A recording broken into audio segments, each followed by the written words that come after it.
Welcome to the In Shape Fitness Show. I'm Coach Kim. Thank you so much for joining me today's podcast. It's called Winter Weekend Warrior. It's a lot of alliteration. Winter months offer a variety of outdoor recreation, things like skiing and ice skating and hockey. It's very busy in Central Park, in fact, with the hockey players in the north part of Central Park in New York City where I live, and ice skating. And of course, there's lots of skiing locations around the country, and lots of, whether you're a snowboarder or a snowshoer, you're just going for a hike or literally just going out for a run, which is what I will be doing during the winter. It is so important to be well prepared and to take good care of your body during outdoor activities when it's cold outside. So we're going to talk today about those important things to think about, the little checklist that you can do if you are going to head out for some fun, which is really good for you during the winter months on the weekends.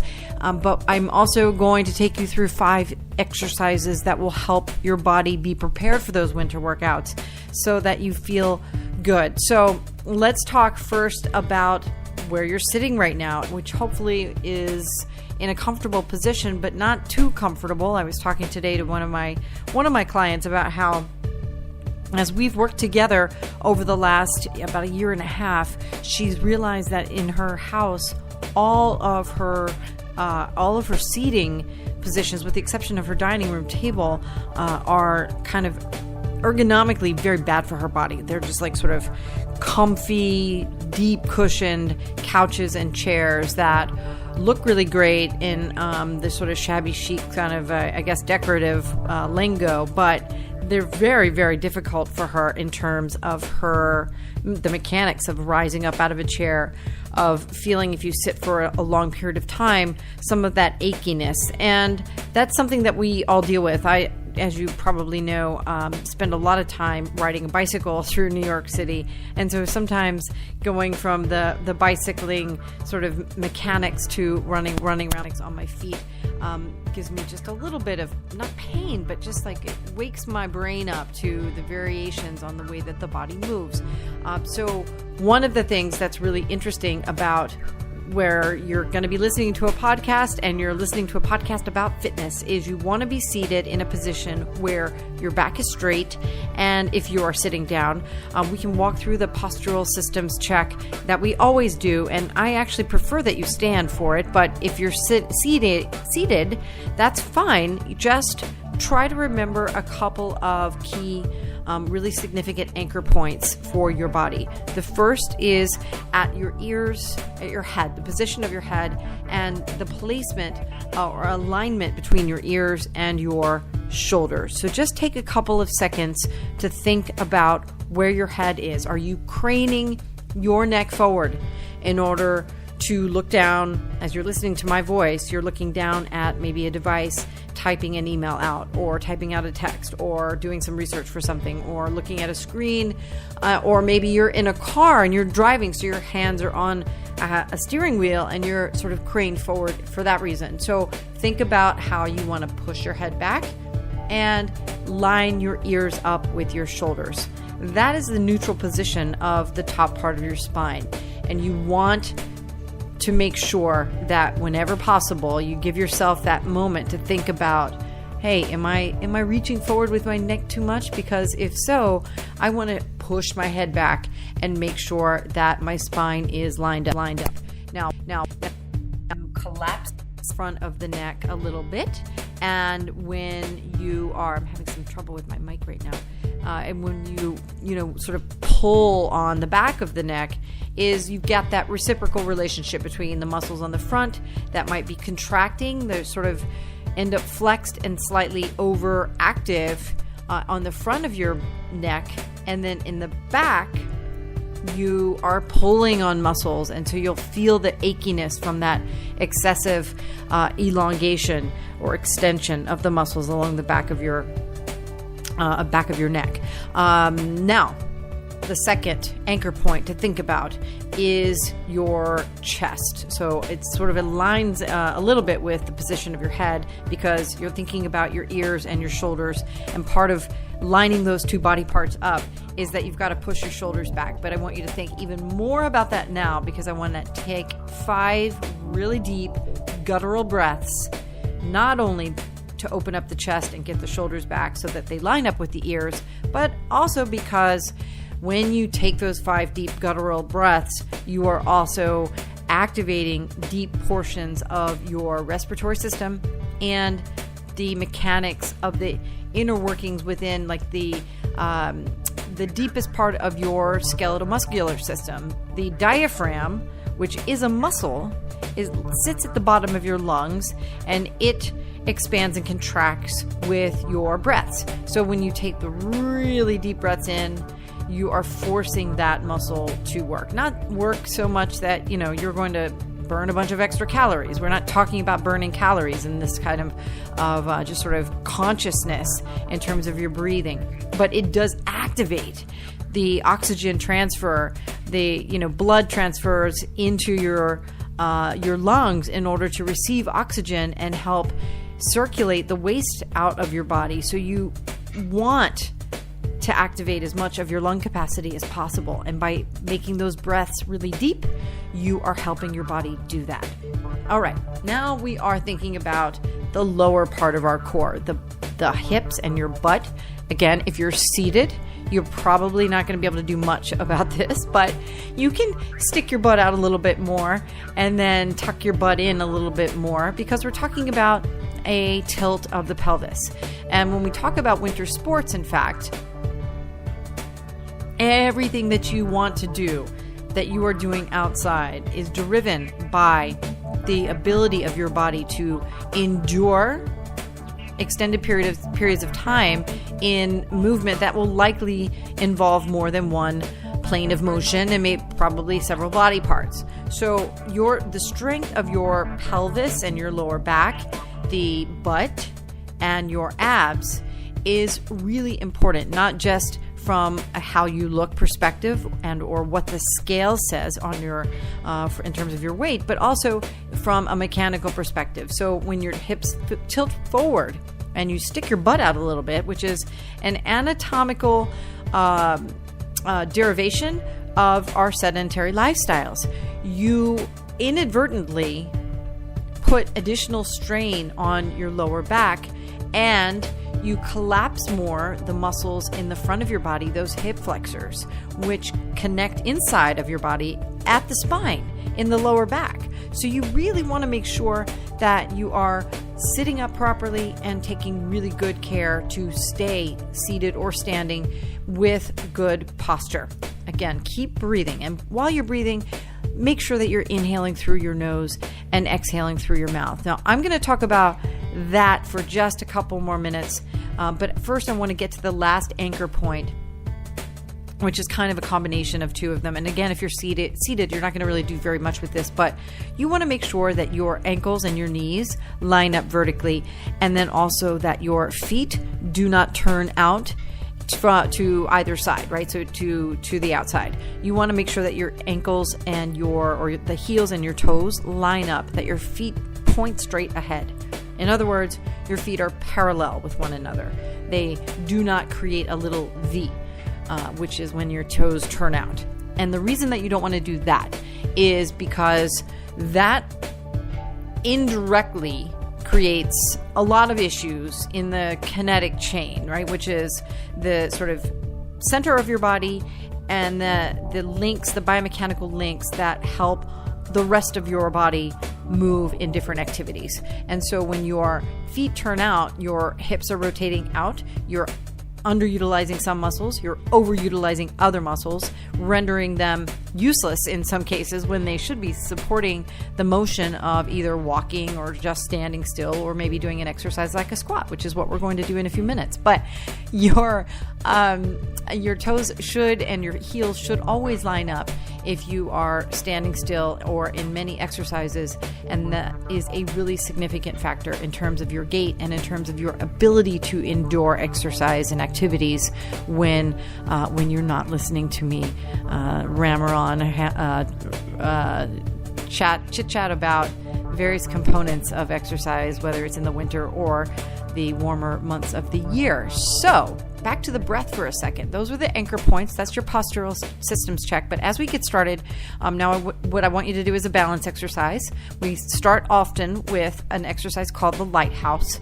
And if you haven't done it before, what you want to do is stand up, if you can, extend your arms out to the sides and your palms face down. And all this exercise entails literally is turning your head. And this is one of the 5 exercises. It is one of the 5 exercises that you should be doing every single day. I love this exercise because it is deceptively difficult when you combine the turn of the head all the way to the left and all the way to the right. Now, you're not moving your head really fast. You're moving it slowly because you want to, first of all, take notice of the length of or the range rather of your head turn. So you want to be able to gaze down the length of both arms equally. But you're going to stagger your foot placement so that you are a little off balance.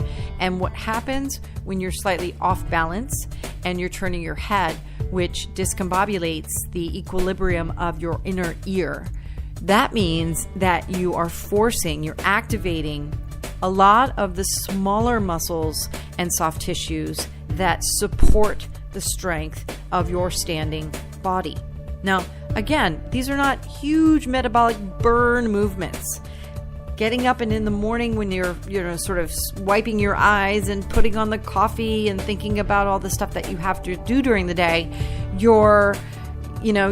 you had an unlimited amount of time and you could get up and a fancy trainer could come to you and put you through a regimen and you had the time to go out and whether it's rowing or bicycling or elliptical machine or whatever, you had the opportunity to spend 40, 50 minutes every day, that would be super cool. But you don't. You've got maybe 5 or 10 minutes. So this one exercise, the Lighthouse, what it does for you is helps maintain your sense of balance.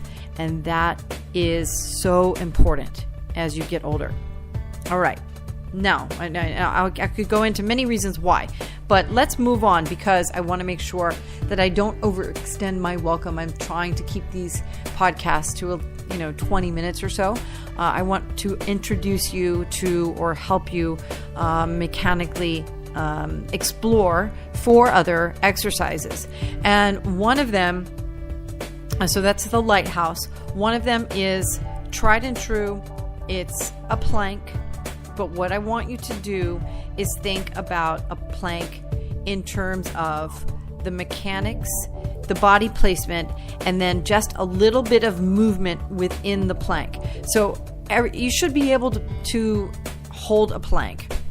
Unless you're, let's just say, if you're an adult with a clean clearance, 2 thumbs up from your doctor to exercise regularly, you should be able to hold a plank for 30 seconds.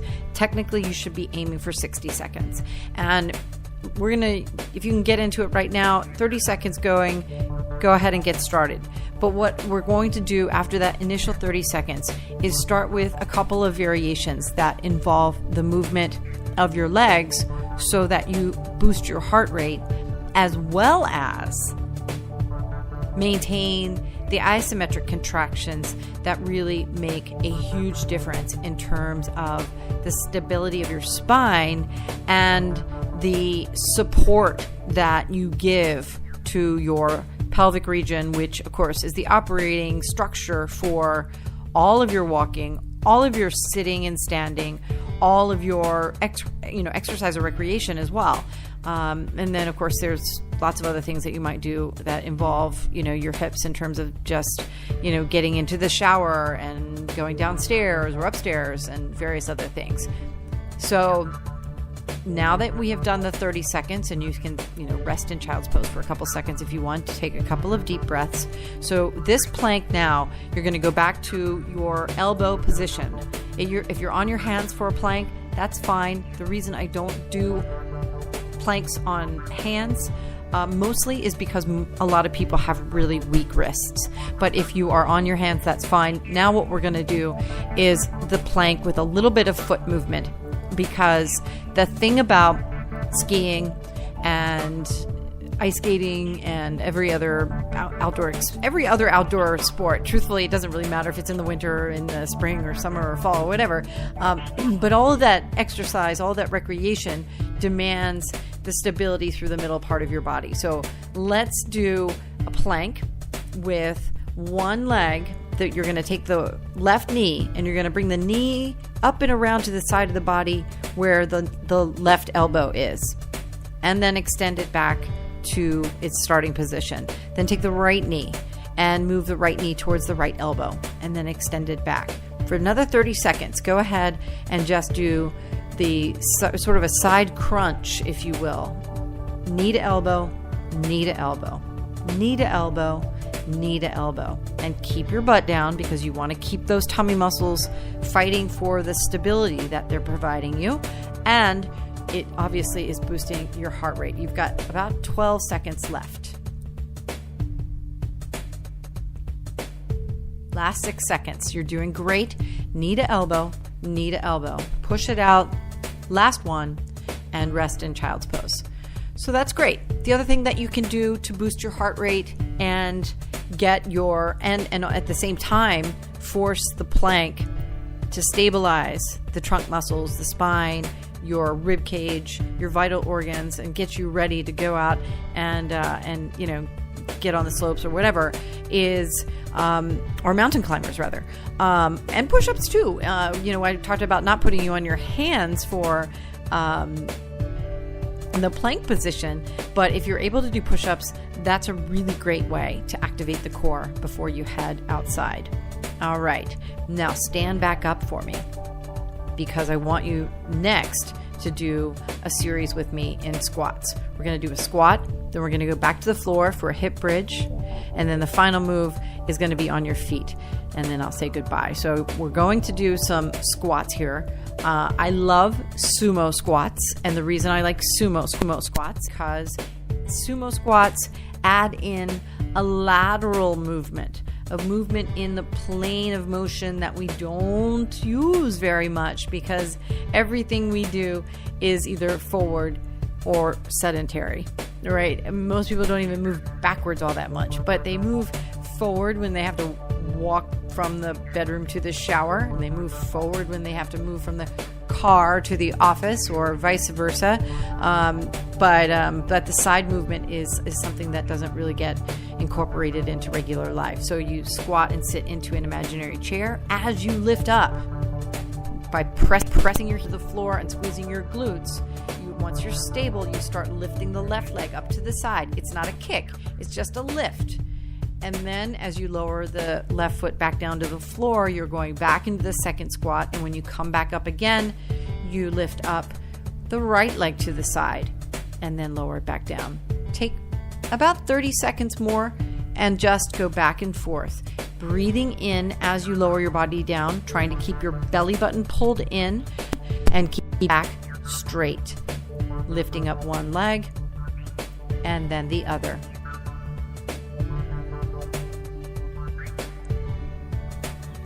Very good. You've got about 5 more seconds. Keep breathing.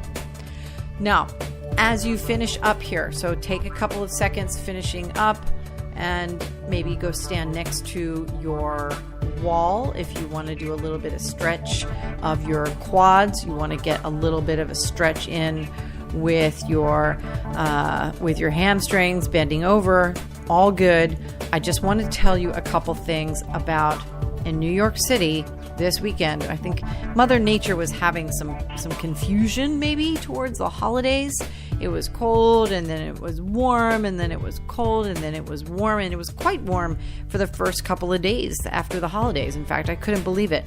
I was out running with just a light jacket on, a vest, just the other day, and now today it's in the 20s, and my run tomorrow for the New York City United Airlines half marathon. Tomorrow I have a training run, and It's, I think, going to be 22 degrees when we head out tomorrow morning. So one of the main things that you want to make sure that you are doing when you head out is knowing what the temperature is, right? And your tolerance for cold temperatures, and then using thin, sweat wicking fabric, apparel to layer your body in multiple thin layers as you make decisions about what to wear.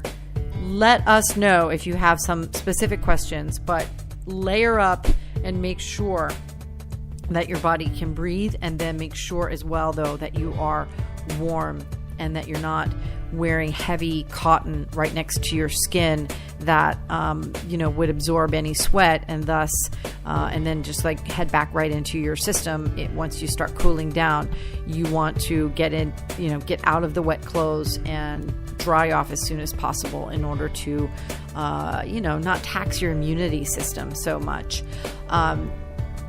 The next thing I told you we were going to do is get down back on the floor for a hip bridge. So we'll lie back down on the floor as I talk to you a little bit about hip bridges.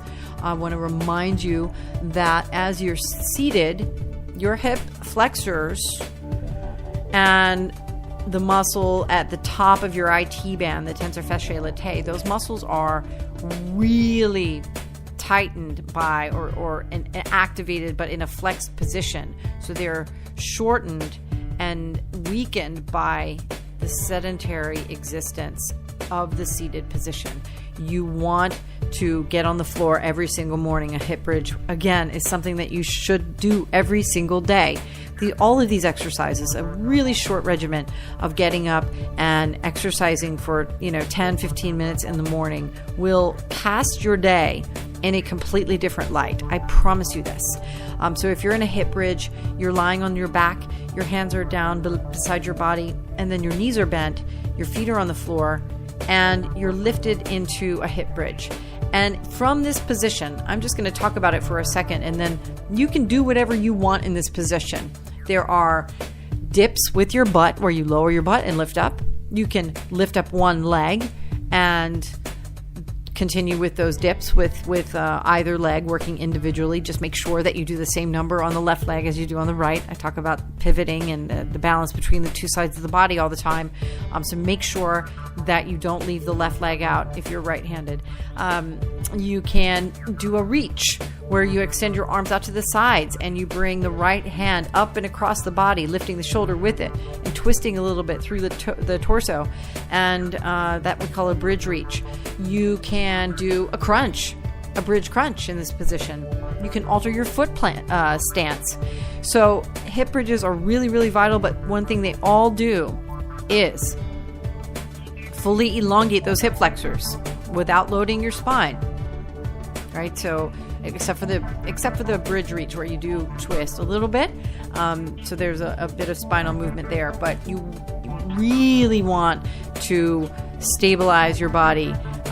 You can elongate your spine or elongate your hip flexors and activate that muscle tissue before you end up sitting all day and forcing it to go back to sleep, essentially. Okay, let's see. The other thing I wanted to tell you about in terms of winter warrior exercise is we talked about breathing earlier and taking deep guttural breaths in through your nose and not through your mouth. Now, when you go outside in the winter, it is very, very painful to breathe through your nose. However, I want you to try to do it anyway. And the reason for that is as your body warms up, it does painful. But you could wear like a gaiter around your face if you need to, which I would encourage if it's as cold as it will be in New York City. Of course, I will be wearing a gaiter. You can, because that helps keep the air circulating a little bit warmer around your face. And so as you breathe in through your nose, you're not sort of activating those pain receptors quite as much. But inhaling through your mouth does have the same effect that inhaling through your mouth at any other time of the year has, which is that when you inhale through your mouth, you activate the primitive part of your brain, the sympathetic nervous part of your brain, which turns on hormone secretion, increases the hormones in your body that are designed for the fight or flight response. Like, think lions on the savannah chasing gazelle, and gazelles on the savannah being chased by lions, and how one, you've got to react as quickly as possible and go as quickly as possible. Now, why is that not so great? Well, because you're not going to have to do that. And if your heartbeat increases without its need to, and the hormones increase without the desired expenditure out the other side, you end up with an imbalanced biochemical system going on in your body. And that is one of the inhibitors of sort of metabolic progress, if you will. I guess I'm just sort of making up that terminology as I go now that I think about it. Metabolic progress. And by that I just mean, being able to sort of figure out, because every person is a little bit different, and if you, depending on what your diet is, depending on what your sleep schedule is, depending on what your age is, depending on your life situation in terms of stress, depending on your adherence to pharmacological regimens that have been set for you by your doctors, you could have lots of different needs being placed on your body's general sort of daily operation at any given time. So your metabolic progress, where you have a plateau and can sustain a level of waking up, eating food, having a nice life, exercising a little bit, and going back to bed, and not doing damage to yourself or your organs in the process, whether it's gaining weight, being too thin, sustaining injuries because you don't treat your body well enough, and once you start exercising you injure yourself, or or having to take medicines for lifestyle conditions that really should be able to be mitigated without chemicals. All of those things are components of the process that starts with the way that you interact with your surroundings. And breathing is one of the easiest ways to interact with your surroundings in a positive way. So inhale through your nose if you can. Now, the last thing I'm going to have you do is to stand up, and let's do just a couple of burpee sandwiches. All right, so what's a burpee sandwich? Everyone knows what a burpee is these days. You squat all the way down and you put your hands on the floor beside your feet. And then you walk your feet out, or you jump your feet back to push-up position. And then you're going to complete one push-up. And then you're going to bring your feet back in and squat, and then stand all the way up. Now that is like, a couple pieces of bread and maybe a slice of cheese. But let's add a little more in there, okay? So, again, squat all the way down, put your hands on the floor beside your feet, walk or jump your feet out to push-up position, and let's do 2 push-ups. When you come up out of your push-up, lift your body up into a side plank.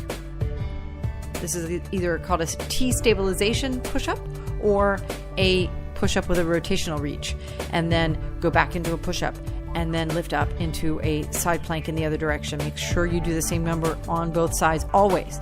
Then bring your feet back in and stand all the way up. We're going to do 3 more. Next one, squat all the way down. Put your hands on the floor beside your feet. Get your feet out into push-up position. Complete 2 push-ups with the rotational reach. So you lower your body. As you push up, you lift into the rotational reach to the left or right, and then you go back into another push-up and lift up in the other direction. And then when you get back to your starting position, lift your butt up into downward facing dog. And now swing your hips down and through your hands to upward facing dog. Then you're back into the push-up position. Do 1 more push-up. And then bring your feet back into your body, into the squatted position. Stand all the way up. 2 more to go. Okay. Squat all the way down. Put your hands on the floor beside your body. Jump your feet back to push-up position. 2 push-ups accompanied by the side plank.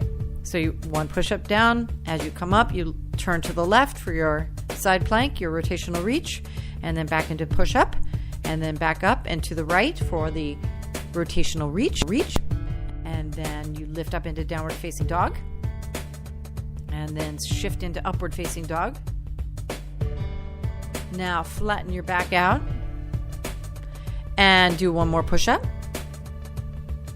Now get to the starting position of the push-up, and let's do 3 sets of mountain climbers. So we're going to go 1, 2, 3.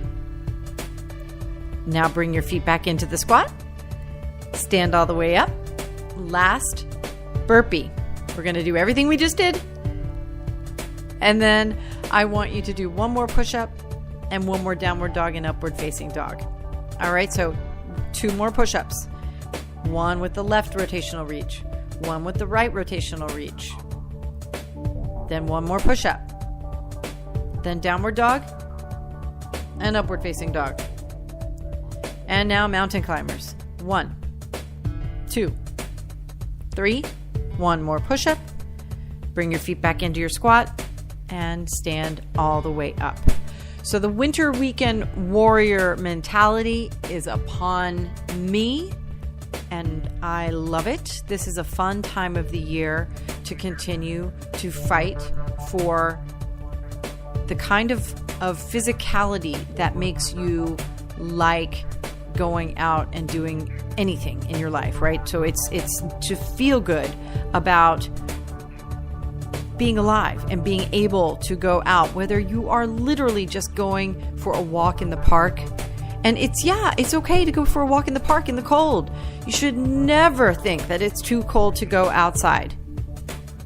You bundle up and get out there.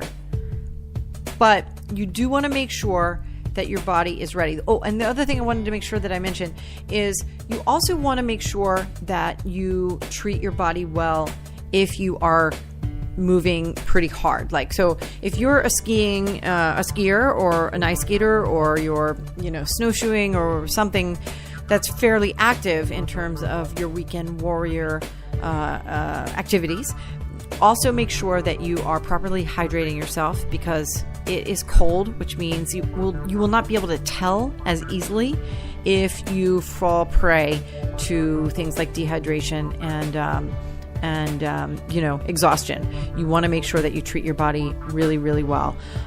Make sure that you don't go out by yourself.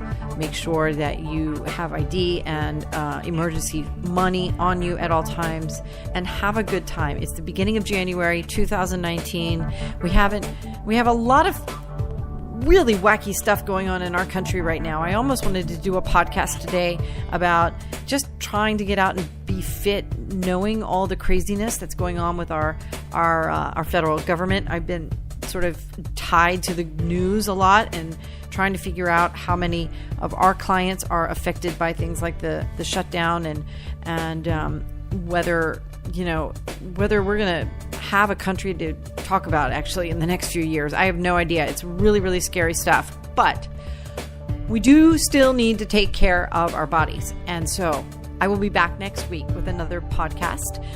Probably the first one will be the AM Muscle Maintenance Show.